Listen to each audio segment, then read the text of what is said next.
प्यारे सज्जनों, संसार के किसी भी कार्य में सफलता पाने के लिए जो मंजिलें तय करनी पड़ती हैं उसे साधना कहते हैं।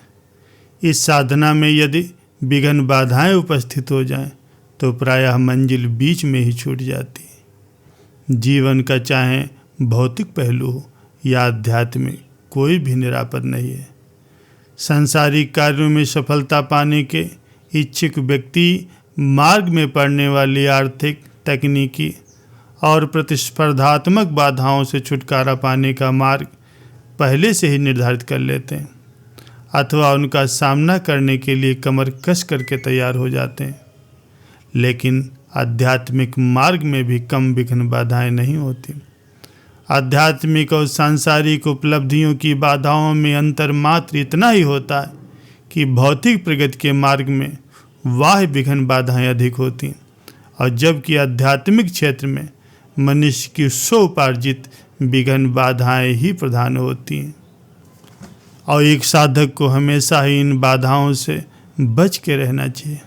प्यारे सज्जनों, आज के सत्संग में एक ऐसे ही साधक की कथा है जो आपके लिए बहुत ज्ञानवर्धक साबित होगी, बहुत उपयोगी सिद्ध साबित होगी। प्यारे सज्जनों, एक मौनी बाबा थे जो विंध्यवासिनी के मंदिर के पास की विंध्याचल की पर्वत मालाओं में एक गुफा में साधना किया करते थे। इस गुफा में वो अपने 2 शिष्यों के साथ रहते थे। अनवरत गायत्री साधना ही उनका जीवन था। निरंतर गायत्री महामंत्र का जप और सूर्य का ध्यान करने से उनका व्यक्तित्व भी सूर्य की तरह प्रखर और तेजस्वी हो गया था। उनका व्यक्तित्व अलौकिक विभूतियों का भंडार था। सभी रिद्धियाँ सिद्धियाँ उनके चरणों की दासी थी।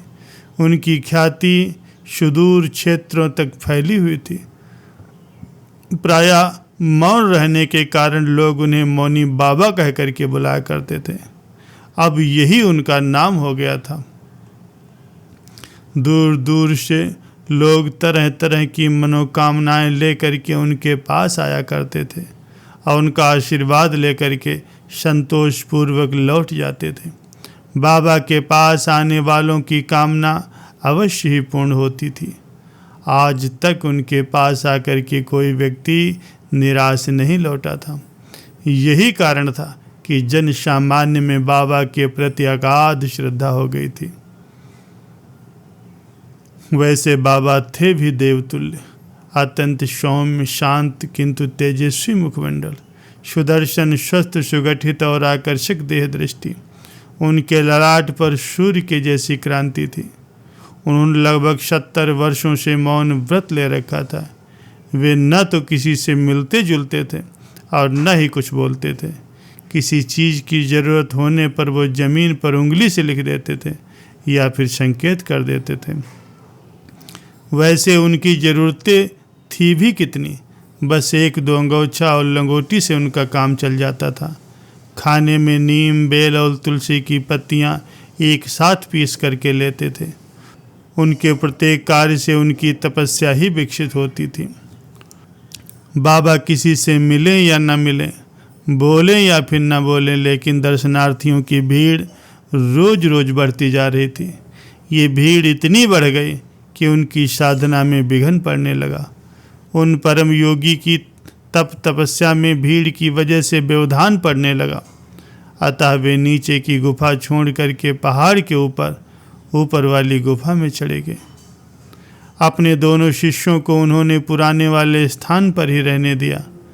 अब दर्शनार्थियों की भीड़ बाबा तक नहीं पहुंचने दी जाती। उनके दोनों शिष्य ही लोगों को आशीर्वाद दे करके वापस लौटा देते। ये शिष्य भी कोई मामूली आदमी नहीं थे। मौनी बाबा की कृपा से उन्हें भी रिद्धियाँ सिद्धियाँ प्राप्त हो चुकी थी। उनके ये शिष्य भी जिसे जो कुछ कह देते वो हो जाता, इसलिए भक्तों पर उनका भी काफ़ी प्रभाव था।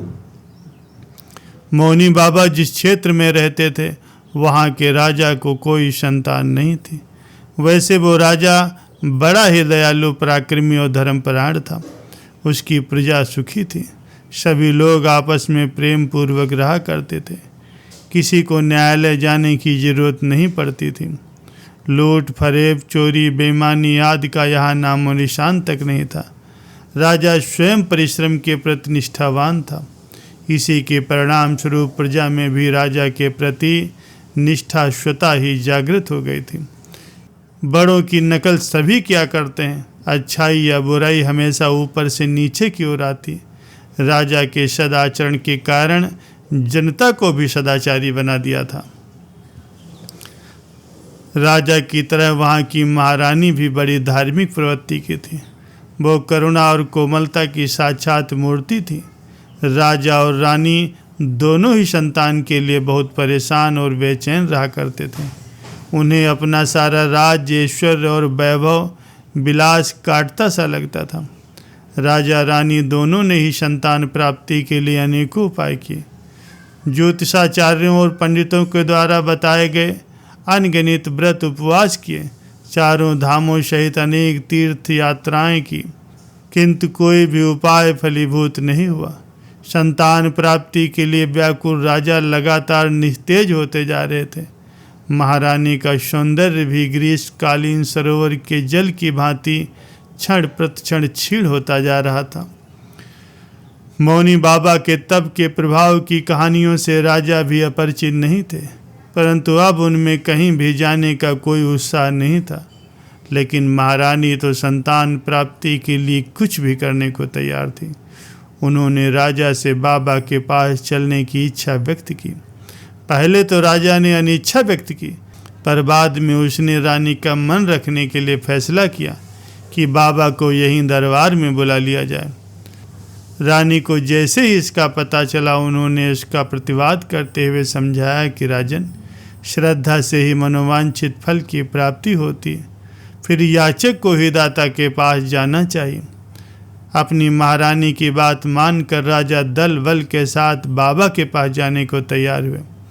महारानी ने फिर इसका विरोध किया कि तपस्वी के पास राजसी ऐश्वर्य का कोई काम नहीं, निष्कपट सादगी ही सहायक होती है। अतः हमें वहाँ अकेले और एकदम साधारण वेशभूषा में चलना चाहिए। राजा ने रानी की ये बात भी मान ली। वे दोनों ही मौनी बाबा की तपस्थली पे जा पहुँचे। वहाँ का वातावरण बड़ा ही सौम्य और शांत था। पास में ही एक झरना बह रहा था, जिसमें कल कल का रब सुनाई पड़ रहा था। पक्षीगण मधुर स्वर में चहक रहे थे। इस स्थान पर केवल बाबा के शिष्य थे। आगंतुक जन उनके दर्शन करके अपने घरों को लौट चुके थे। राजा और रानी ने नतमस्तक होकर के बाबा के शिष्यों को प्रणाम किया। बाबा के शिष्यों ने उन्हें आशीर्वाद दिया। इसके बावजूद उनका तेज ऐश्वर्य उनके अभिजात होने की सूचना दे रहा था। ये दोनों कुछ देर तक तो नीचे बैठे रहे। इसके बाद रानी ने बाबा के दर्शनों की इच्छा व्यक्त की। बाबा के शिष्यों ने इन्हें रोका नहीं। हालांकि आज तक मौनी बाबा की ऊपर वाली गुफा में दोनों शिष्यों के अलावा अन्य किसी ने भी पांव तक नहीं रखा था। दोनों शिष्य बाबा के दर्शनार्थियों को नीचे ही रोक देते थे, किंतु आज न जाने क्यों उन्होंने इन दोनों को ऊपर जाने दिया। राजा रानी दोनों ही गुफा के अंदर प्रविष्ट हुए। गुफा में शांति और तप का तेज फैला हुआ था। मौनी बाबा के मुख की दीप्ति से गुफा प्रकाशित थी। राजा ने ऐसा महान तपस्वी आज तक नहीं देखा था। रानी तो एक बार की अवाक सी रह गई। दोनों ने बाबा को प्रणाम किया। बाबा ने अपना दाहिना हाथ नीचे से ऊपर उठाया। काफ़ी देर वहाँ रहने के बाद राजा रानी अपने राजमहल को वापस लौट गए। राजा के लिए प्रतिदिन तो बाबा के पास जाना संभव नहीं था, परंतु उसने रानी को प्रतिदिन अकेले बाबा के पास जाने की आज्ञा दे दी और रानी बिना किसी भूल चूक के बाबा के पास प्रतिदिन जाने लगी।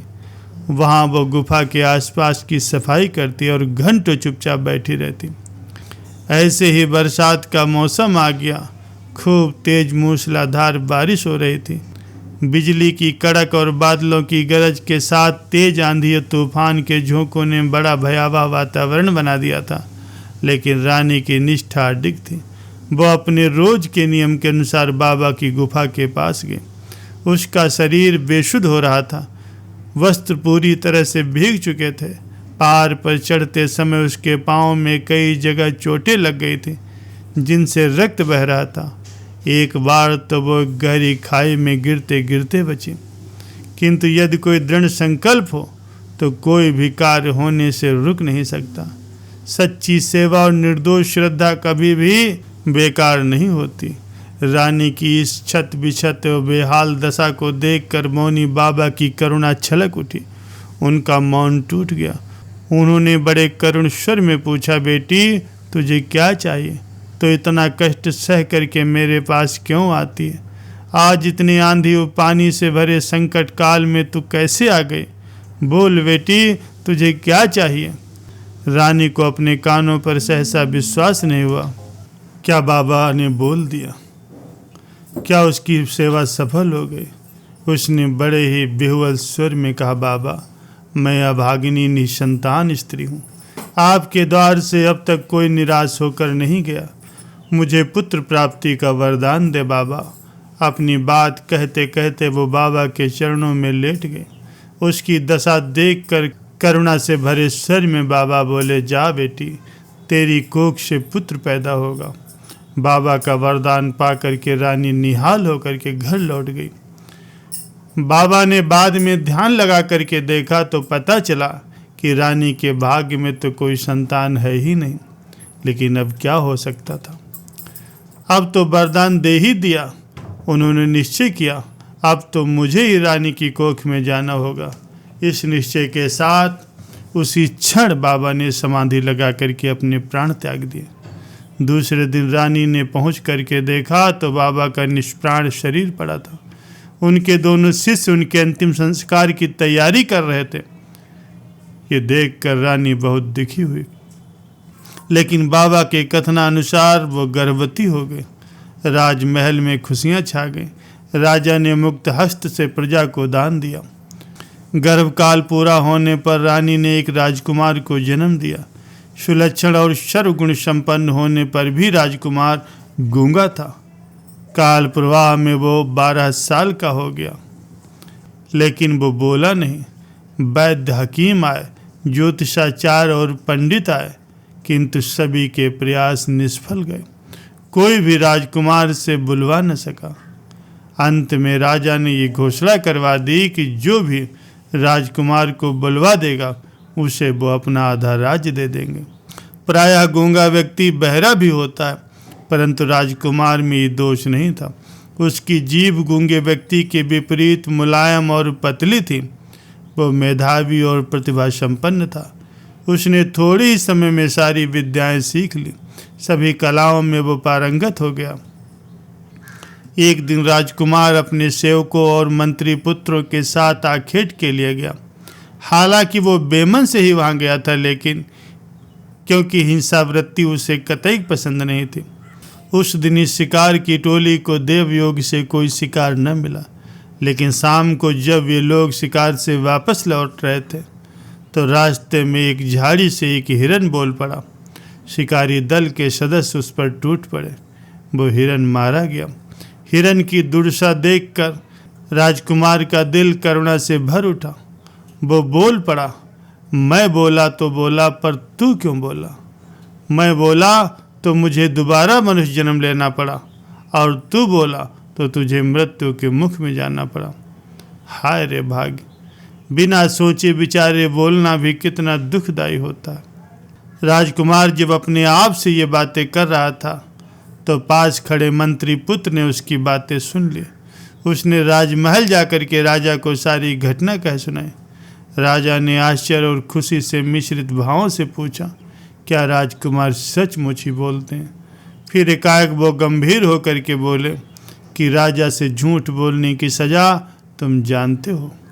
मंत्री पुत्र ने कहा, महाराज प्रत्यक्षम किम प्रमाणम, मैं पूरे विश्वास के साथ कहता हूँ कि राजकुमार गूंगे नहीं।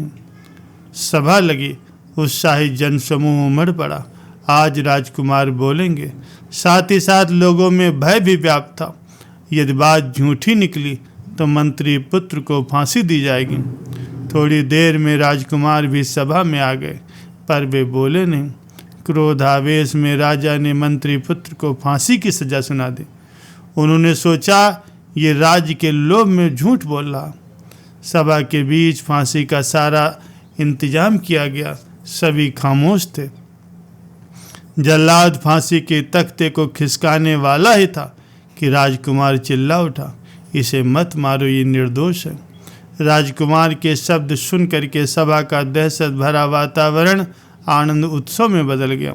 इसके बाद राजकुमार ने अपने पूर्व जन्म की कथा कह सुनाई। उन्होंने गंभीर स्वर में कहा, राजन, मैं विंध्याचल गिरी का वो मौनी बाबा हूँ।